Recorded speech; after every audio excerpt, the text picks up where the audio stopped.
Shalom.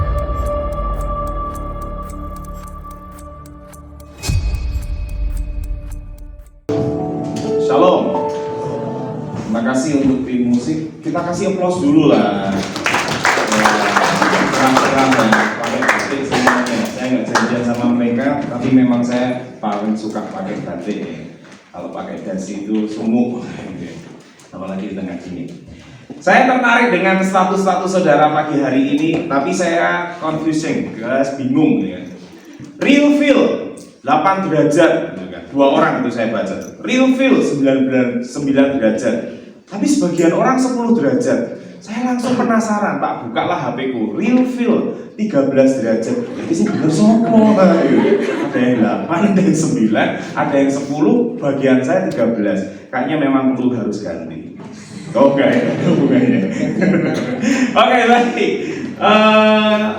Boleh slide ditampilkan di sana. Saya itu sepanjang semester kan saudara punya tema, bahkan setahun ya. Setahun kalau tidak salah kita punya tema. Temanya itu yang ada di sini. Ya, saya mencoba merenungkan, saya mencoba menemukan, saya mencoba menggali.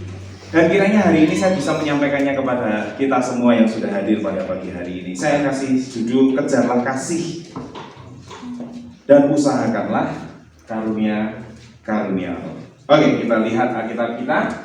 Mari kita baca bersama-sama karena hanya ada 2 ayat. 1 Korintus 13 ayat yang ke-13 sebagai penutup di pasal 13 tentang kasih. Kemudian kita lihat 1 Korintus 14 ayat yang pertama. Sudah di depan, saudara bisa membaca bersama-sama dengan saya hitungan yang ketiga. 1, 2, 3.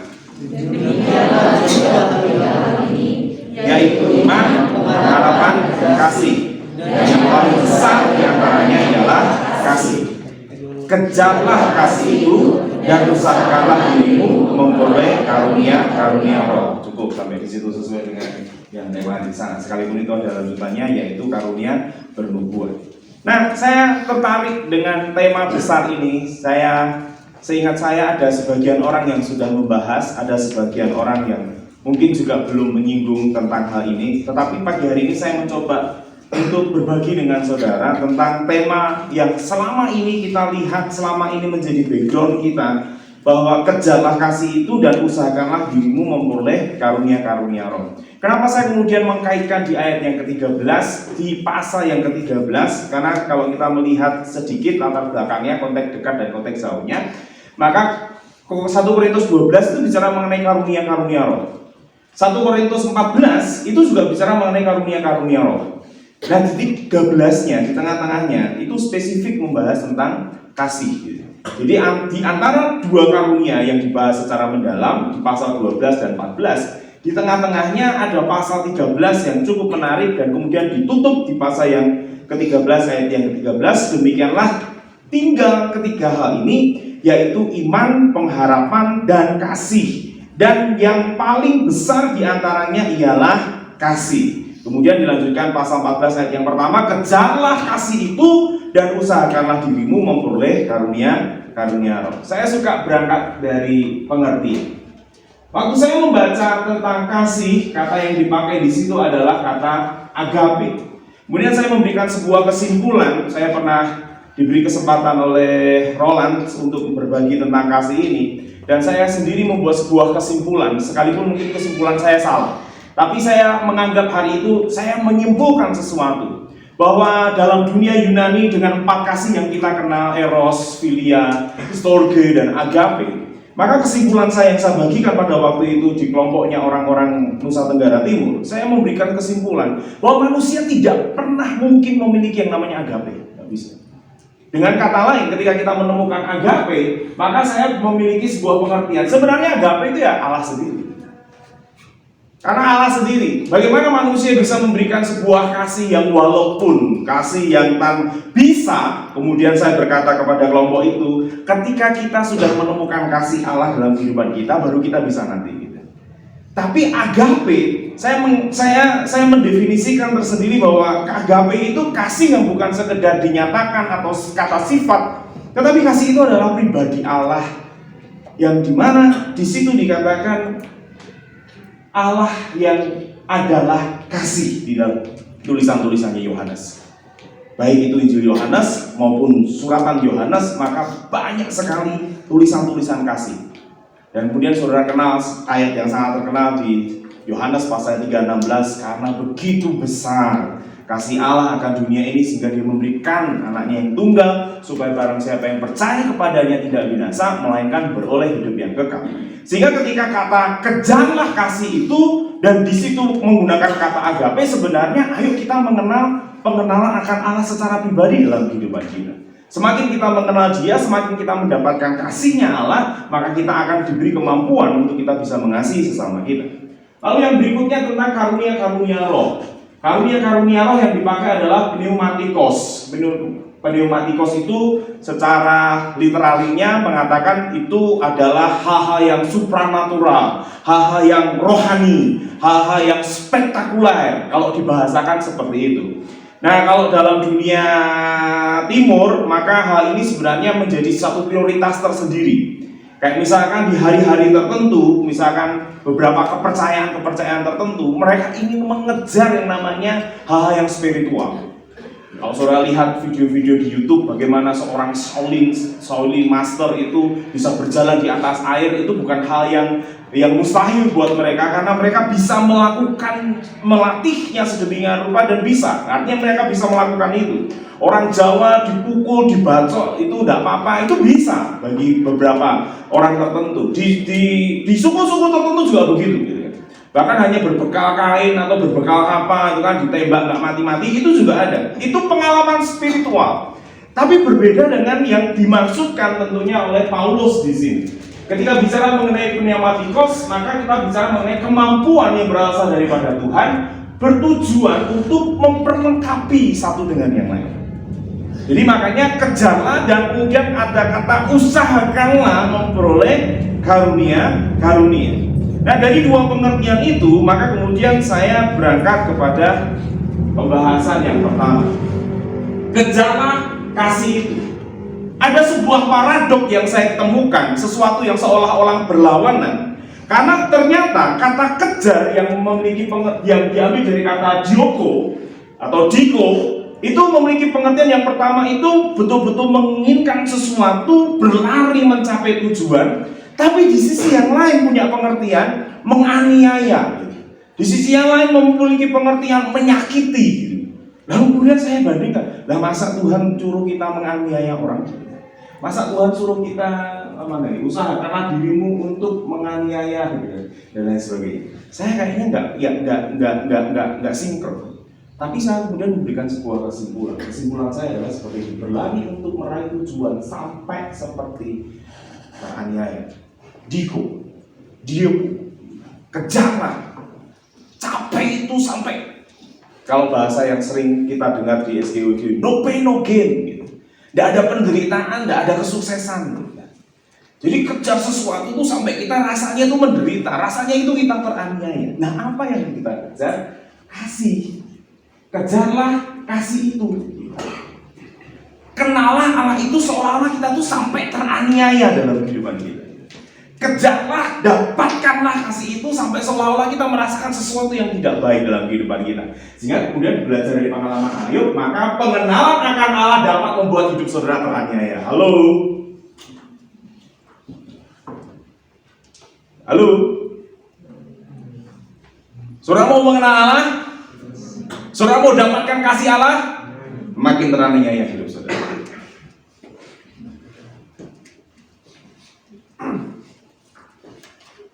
Ini hal yang serius. Makanya kekristenan di awal-awal, di mula-mula, ketika mereka kemudian dianggap bidat, ketika mereka kemudian dianggap sesat oleh kelompok Yahudi, dan kita ngerti kemudian difitnah oleh kelompok Romawi, orang-orang yang memiliki Kristus, orang-orang yang mengandalkan Tuhan dalam kehidupannya dan mencapai Kristus dalam kehidupannya, rela dibakar, rela teraniaya, bahkan itu dianggap sebagai sebuah martir gitu bagi kehidupan. Kenapa? Karena semakin kita mendapat, semakin kita mengejar dari kata dioko itu, sebenarnya waktu kita saudara dapatkan kasih itu, saudara makin teraniaya dalam hidup saudara.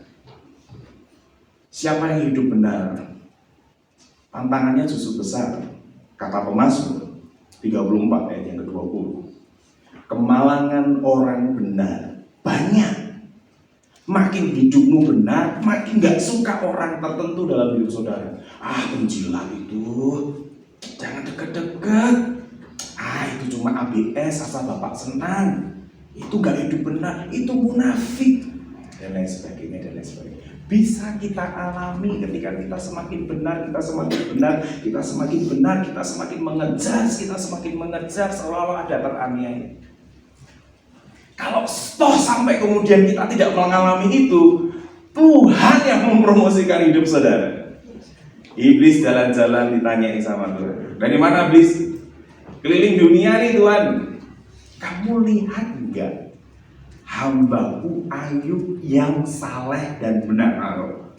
Hati-hati kalau saudara hidup benar, dipromosikan Tuhan. Siapa yang mau dipromosikan Tuhan? Puji Tuhan, gak ada yang angkat tangan. Kadang saya heran di sini. Siapa yang mau diberkati seperti Ayub? Mau angkat tangan kabeh. Siapa yang mau menderita seperti Ayub? Gak mau. Kalau bisa itunya diberkatinya saja Mas, aniayanya nggak usah. Waktu kita semakin benar, kita semakin dipromosikan oleh Tuhan. Waktu saudara semakin dipromosikan Tuhan, ada satu sosok yang tidak terlihat di luar sana, tentu nggak suka dengan saudara. Bagaimana caranya? Entah lewat seseorang, entah lewat kuasa roh jahatnya, entah lewat apapun itu untuk menggoda saudara, menjatuhkan saudara, dan membuat saudara seolah-olah teraniaya dalam hidup saudara. Karena saudara memperoleh itu. Sehingga kata kejarlah kasih bukan sesuatu yang sederhana, yang mudah saudara. Ternyata kejarlah kasih saudara mengupayakan sedemikian rupa, saudara berlari sedemikian rupa sampai seolah-olah teraniaya oleh karena sebuah kebenaran.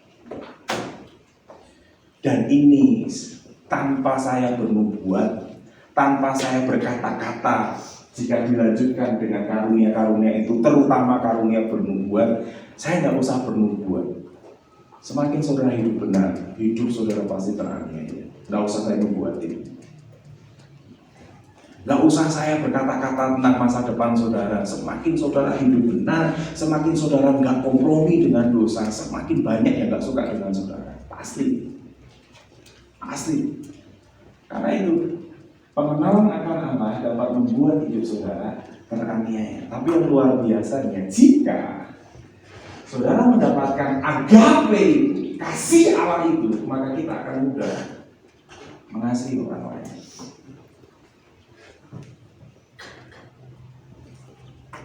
Sehingga tidak akan ada kata kepahitan dalam kehidupan kita. Sehingga tidak ada kata benci yang tertanam dalam kehidupan kita. Sehingga tidak ada kata itu dalam hidup kita. Kenapa? Saudara temukan. Makanya sebelum masuk ke karunia-karunia, saudara harus kenal dulu. Saudara harus kena kasih dulu. Makanya 12 dan 14 tengah-tengahnya khusus di ayat yang pertama sampai yang ke-13, kasih dibagikan sedemikian rupa untuk menyeimbangkan karunia-karunia. Sebab karunia saudara, nanti kita akan bahas di belakang, membuat saudara akan memiliki nama, membuat saudara punya sesuatu yang orang lain akan lihat. Oh, kalau bicara tentang Gary, oh kita ngerti penggembalaan, penginjilan ada. Oh, kalau bicara mengenai Kokos, wah penginjil hebat dan lain sebagainya. Oh, kalau bicara mengenai Tresia, bicara mengenai orang yang mengajar. Oh, kalau bicara orang akan mengenal begini. Tapi dimulai dari mana? Kasih dulu. Dimulai dari mana? Kejar kasih itu, temukan pribadi itu.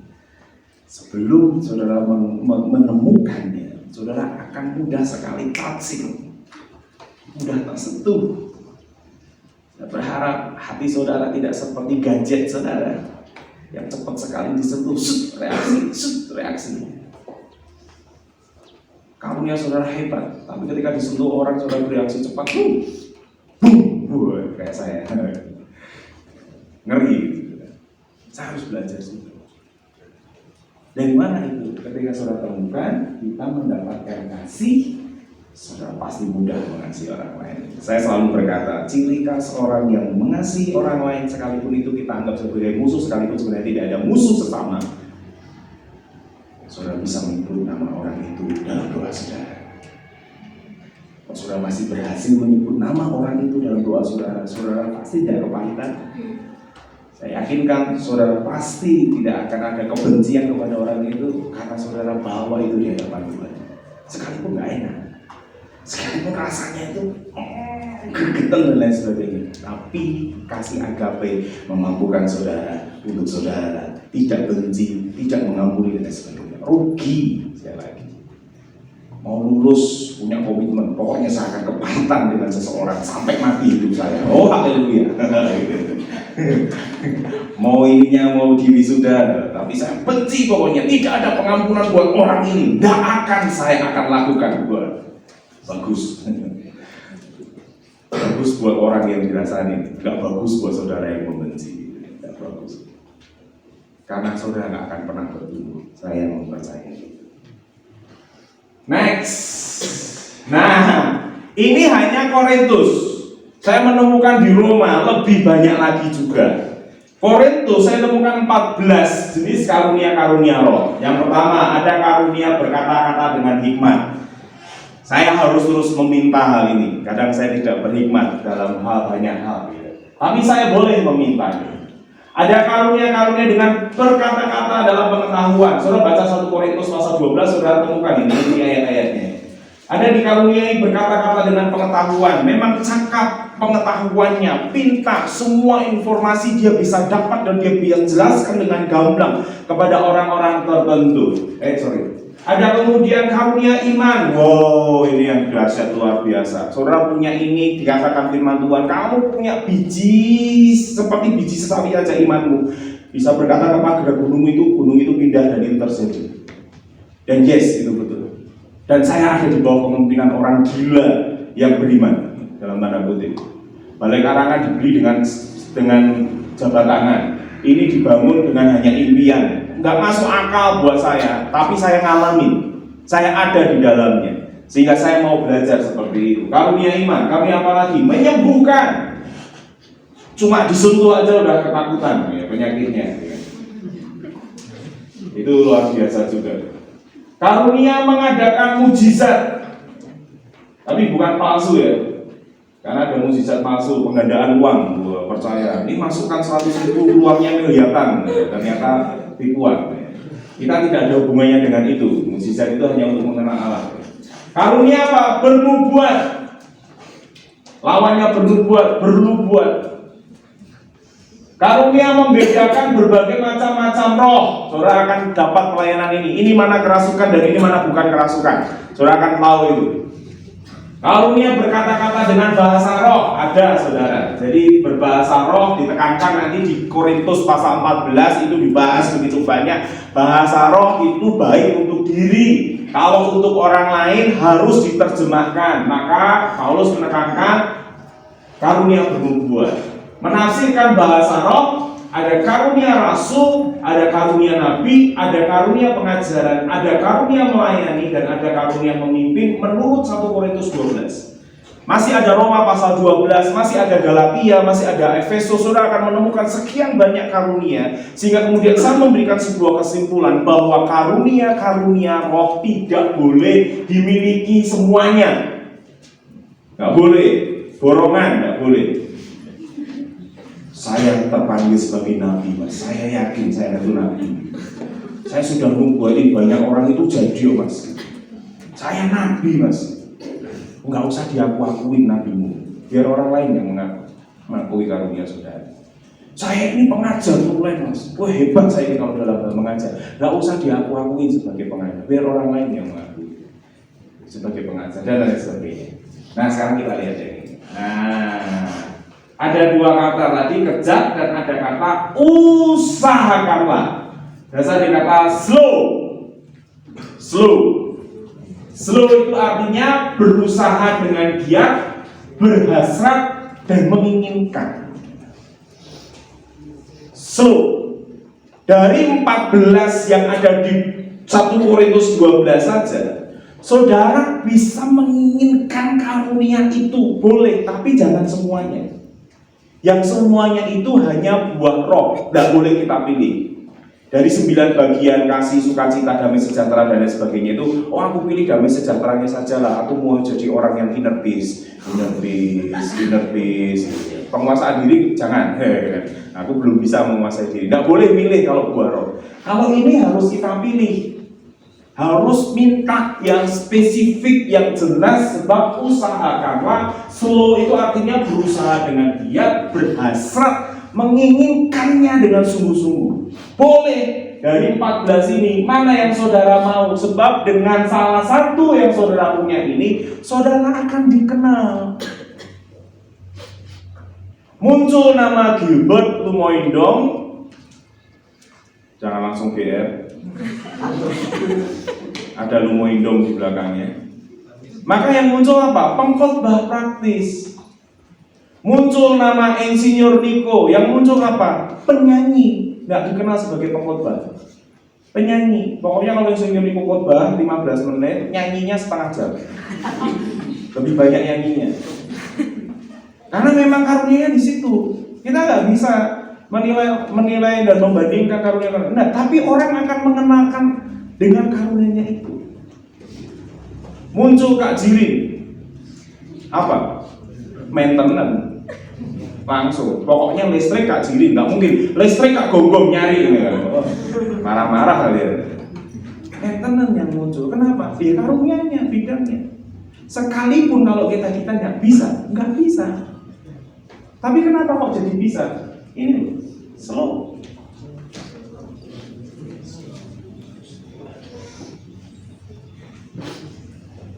Berhubung keadaan istri saya kurang enak badan 2 hari yang lalu, mau tidak mau, bukan menunjukkan aksi, tidak. Setiap hari Sabtu itu memang kadang-kadang seolah-olah jadi hari untuk berfellowship di bawah dengan bubur dan lain sebagainya. Tapi saya bisa memasak, bukan pamer. Pamer ya ini namanya. Karena nggak ada yang memasak, nggak ada sarapan. Saya coba, kayaknya nasi goreng Hongkong enak ini. Langsung muncul ide. Kemarin kan saya belanja. Laki-laki yang suka belanja di antara semua staf adalah Kak Jirin. Oh bukan ya, saya juga. Saya potong-potong dan lain sebagainya. Saya lihat YouTube sebentar untuk membandingkan benar enggak yang ada di pikiran saya. Oh benar ternyata. Masuk, sreng. Ternyata bisa. Enak, tanya anak saya. Aku karena saya nggak makan. Reva yang makan. Enak Pak. Oh, kalau kamu nggak enak, masalahnya kamu akan dapat nilai jelek. Enak. Enaknya agak berat. Oh, berapa banyak? Usahakanlah, giatlah, berhasratlah, menginginkan dengan sungguh-sungguh. Dari sekian ini, saudara pasti dapat. Yang mana yang kalian mau inginkan? Yang mana yang saudara mau? Yang mana saudara mau bisa? Inginkan di situ. Saya masih ingat ketika saya diajari DPR dasar pertumbuhan rohani ketika Pak Sam Sokota mengajar. Untuk melatih hal itu, latihlah. Saudara dipanggil sebagai gembala, latihlah kunjungan. Jangan nunggu temanmu sakit baru berkunjung. Kunjunglah. Tapi jangan berkunjung karena ada sesuatu. Berkunjung, hidupnya masih. Nah, itu bukan penggembalaan itu. Air panas dong. Bukan itu kunjungan. Kunjungan itu saudara ada di sana naruh perhatian. Terutama kakak-kakak tingkat. Gimana Ibrani? Wah, ini kalau bicara mengenai STEM, bicara mengenai ini, saya lebih baik STEM gitar aja lah, mudah.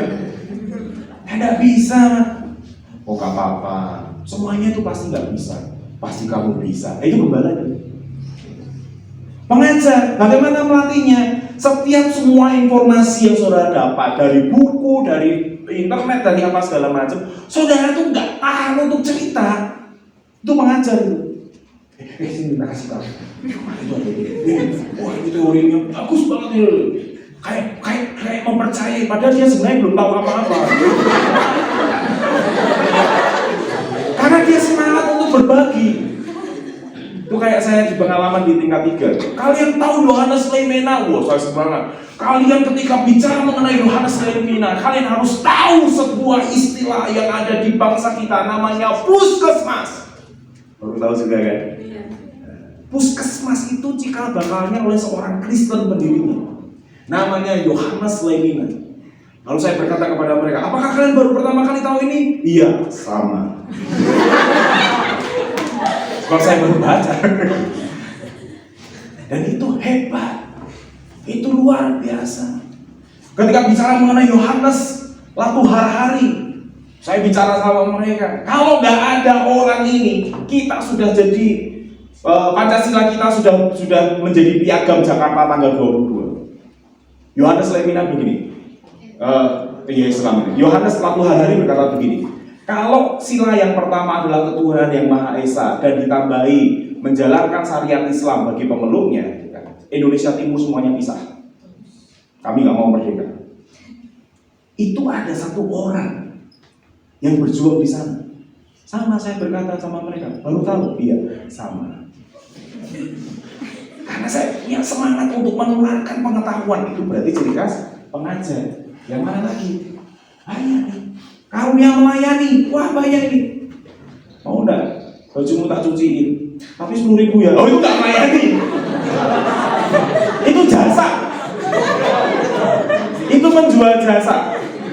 Boleh enggak? Ya silakan, enggak apa-apa. Saya enggak melarang gitu.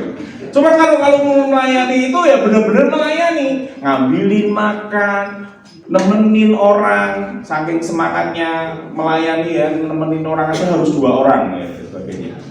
Karena saking semangatnya melayani di dalam hati itu menggebu-gebu. Kayaknya 1 kurang mas, harus 2. Dilatih ternyata perlu, karena memang kata ini artinya berusaha dengan giat, berhasrat dan menginginkan satu karunia saja yang saudara punya. Nama saudara akan diangkat dengan karunia yang saudara punya. Itu hebatnya karunia. Dan masalahnya karunia itu diberikan secara cuma-cuma. Hanya kita pengen aja. Makanya cara memperolehnya adalah satu, harap, berharap, pengen banget. Tuhan, aku pengen banget bahasa lidah Tuhan. Aku pengen bisa Tuhan. Saya masih katok celana biru SMP, celana pendek. Kalau dulu kan sekarang celana pendek. Saking pengennya ditumpang tangani hamba Tuhan. Saking pengennya waktu itu tuh bisa berbahasa lidah. Dari Wonogiri saya ke Solo karena ada lihat di sana Glibet Lumoindo. Pengen datang, pengen lihat, pengen ketemu terus ditumpang tangani. Datang di seminar keluarga Allah gitu ya. Di keluarga Allah di gereja. Satu-satunya anak remaja yang masih SMP buka pintu pakai seragam, dilihatin banyak pasangan-pasangan gitu. Karena ternyata Gilbert Lumoindong sedang mengisi seminar keluarga Kristen bahagia. Jadi saya cuma duduk di situ. Karena saya nggak peduli dengan materinya, saya hanya pengen itu hamba Tuhan, saya datang ditumpang tangani. Ya nggak bisa tetap, nggak ketemu. Pulang. Yesaya Pariaji, yang naik turun ke surga. Tapi waktu itu belum naik turun ke surga. Waktu itu sangat terkenal dengan perjamuan kudusnya. KKR di Wonogiri. Saya datang. Ingin apa sebenarnya? Ingin bahasa lidah. Hanya ingin bahasa lidah aja. Datang, nggak bisa ketemu juga. Di tengah-tengah kejengkelan, di tengah-tengah keputusasaan, di kamar sendiri kunci ngomong sama Tuhan. Tuhan, aku tuh pengen bahasa lidah. Ketemu Gilbert gak bisa, ketemu Bapak Yesaya Pariaji gak bisa. Aku tuh pengen, dirapi Tuhan sendiri. Akhirnya bahasa lidah sendiri saya. Ngerti saya sekarang. Kenapa kok saya akhirnya dapat? Karena saya punya harapan yang besar. Setelah saudara berharap, maka saudara yang berikutnya adalah percaya dan beriman atau beriman. Ada hubungannya dengan gambar diri. Apa yang saya maksudkan dengan gambar diri? Semalam saya uji coba di sebuah tempat makan yang di situ ada hanya kaca. Berat badan saya 80-an lebih. Saya nggak usah jelaskan lebihnya berapa. Waktu saya melihat kaca itu, pikiran dewasa saya 80 dengan ketebalan sekian senti, kalau saya injak kuat atau tidak? Itu pikiran dewasa. Tapi saya pernah makan di resto itu, ketemu dengan anak-anak, nggak mikir kacanya. Main di situ, loncat-loncat di situ. Dia nggak peduli. Kenapa dia nggak peduli? Karena anak kecil itu percaya aja, itu bangunan itu kuat. Semakin kita bertumbuh dengan pengetahuan kita, kadang-kadang pengetahuan kita menghambat untuk kita menjadi percaya. Jangan-jangan bahasa lidah selama ini yang saya ucapkan itu bahasa setan. Nah, saudara sendiri meragukan. Jangan-jangan. Kenapa kok akhirnya saudara nggak dapat? Karena saudara sebenarnya nggak percaya. Sebenarnya saya cari video ini. Ada satu anak berkebutuhan khusus, lebih buruk kalau saya katakan bahasa lebih ini ekstrim ya. Lebih buruk dari semua yang pernah ada di antara saudara kenal. Anak berkebutuhan khusus. Tapi papanya selalu mengatakan begini. Dia punya keinginan angkat barbel, angkat besi. Papanya taruh keyakinan. Kamu kuat, kamu bisa, kamu harus yakin, kamu harus percaya. Didampingi papanya, dia begini-begini, anak berkebutuhan khusus. Dia pegang itu, dan waktu dia bisa angkat, karena ada sebuah dorongan dalam hatinya bahwa dia yakin, dia percaya, dan akhirnya berhasil mengangkat. Ditahan dalam 5 detik. 5, 4, 3, 2, 1. Ditaruh. Maka anak ini senang sekali. Dia loncat-loncat. Dia bergembira sekali. Dia tunjukkan kepada papanya. Dan papanya berkata, kamu hebat. Kadang kita tidak menerima jujur karena kita nggak percaya. Kenapa kita nggak percaya? Ada sekian banyak informasi yang masuk dalam kehidupan kita yang menghambat untuk kita menjadi tidak percaya. Padahal karunia roh perlu dalam kehidupan kita dengan cara kita mengharapkannya, dengan cara kita mempercayainya. Yakinlah bahwa ketika saudara minta itu, saudara menerimanya. Karena saudara sudah yakin, saudara nggak akan dapat itu. Kalau saudara tidak yakin, saudara nggak akan dapat itu. Masih ada keraguan, tidak akan pernah bisa. Karunia penting dalam hidup kita. Yang terakhir, mengizinkan Roh Kudus menguasai hidup kita. Kalender yang memang tidak secara kebetulan. Saya pernah sekali kalau nggak salah atau 2 kali mengalami Idul Fitri itu persis hari Natal. Itu saya pernah alami. Besok tanggal 13 itu Idul Fitri hari pertama. Tapi hari yang sama itu hari kenaikan Yesus Kristus ke surga.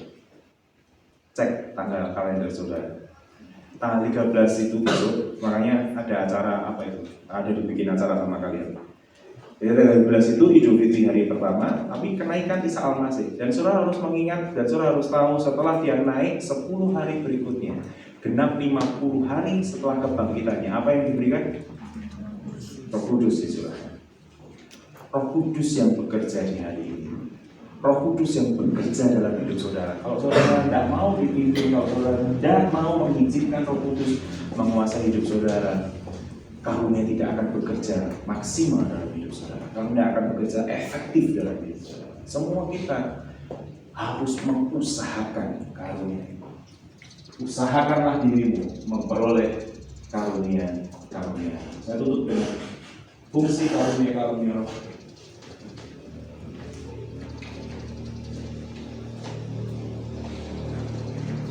Mengingatkan saja, semua karunia roh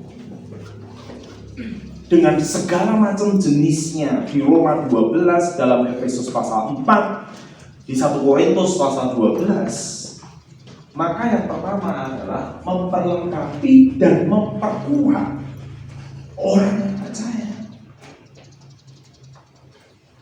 Karena memperlengkapi orang yang percaya, saudara sadar bahwa yang Tuhan sudah kasih dalam hidup saudara, karunia 1 atau 2 atau boleh 3, asal tidak semuanya itu boleh kalian punya, itu berasal dari Tuhan.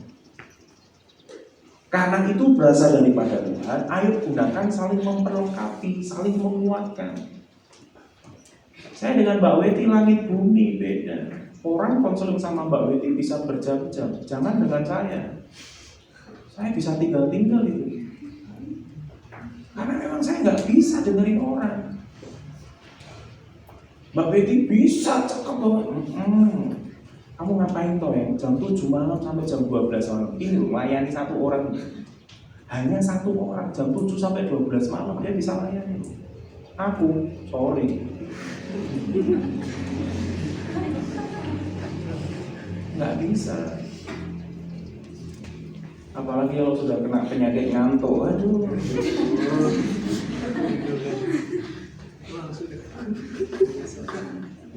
Itu katanya kasih karunia.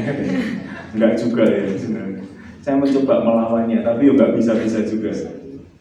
Kalau saya sudah ngantuk dalam doa, saya pasti berdiri dan berjalan. Jadi kalau saudara lihat saya berdiri dan berjalan, kemungkinan besar saya sedang ngantuk. Daripada saya terlelap dalam hadirat Tuhan. Oh, kita sedang berdoa di sini tingkat 4 Juni. Waktu tingkat 3, semuanya nangis menikmati hadirat Tuhan. Tiba-tiba terdengar. Ini semuanya nangis dengan hadirat Tuhan. Di akhirnya terdengar suara itu. Dan kan kita terheran-heran kan. Ya tapi merasakan apa ya? Betul ya? Hanya mengingat aja ini. Saya kaget juga.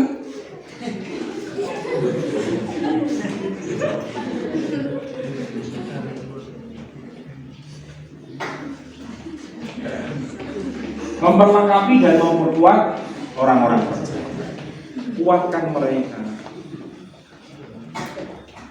Dan lain sebagainya dengan yang saudara punya. Pengajaran saudara, hikmat yang saudara punya, pengetahuan yang saudara punya, dan semua yang saudara punya saling melengkapi, karena memang itu fungsi karunia roh, memperlengkapi dan memperkuat orang-orang percaya. Yang berikutnya adalah efektif dalam pemberitaan Injil. Sampai masih detik dengan hari ini, sampai dengan hari ini pagi tadi, saya masih dikirim hamba Tuhan yang di atas sana, foto penginjilan yang dilakukan tiap hari, yang Renita, Renita sama Yuli sama Yosepin yang pernah bikin di sana. Kecelakaan, dan mati, dua-duanya itu mati. Dua-duanya itu terlihat naik ke atas mau menghadap Bapa di surga. Satunya sadar, Tuhan jangan dulu. Ini umat-umatku ini belum percaya sama Yesus. Jangan aku diambil dulu. Yang ini mati nggak apa-apa, yang aku jangan. Bukan egois, bukan. Mati beneran, seret. Ini pulang. Waktu pulang, patah tangannya, sininya patah, semuanya patah. Dioperasi sekian kali, 3 kali kalau tidak salah saya cerita. Jantung dan lain sebagainya.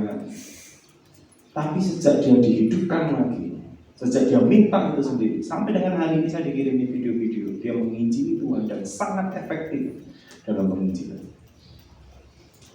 Setting yang 2 hari yang lalu berbuka puasa di Gunung Kidul, berbuka puasa bersama, dan dia memberi tausiah, bayangin, pendeta, tapi kasih tausiah, pendeta tapi kasih ceramah.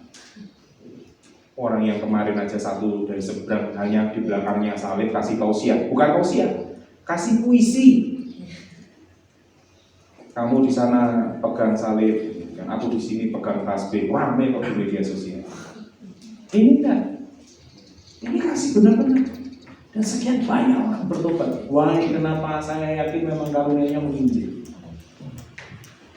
Karunianya memang menginjil, efektif sekali.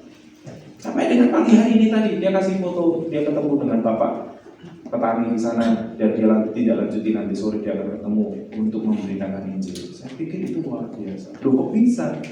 Bukan kita tidak bisa, karena kadang-kadang kita tidak mengusahakannya.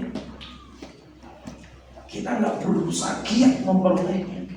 Kita nggak berhasrat atau kita nggak mempercayai dengan karunia yang Tuhan sudah kasih dalam kehidupan kita.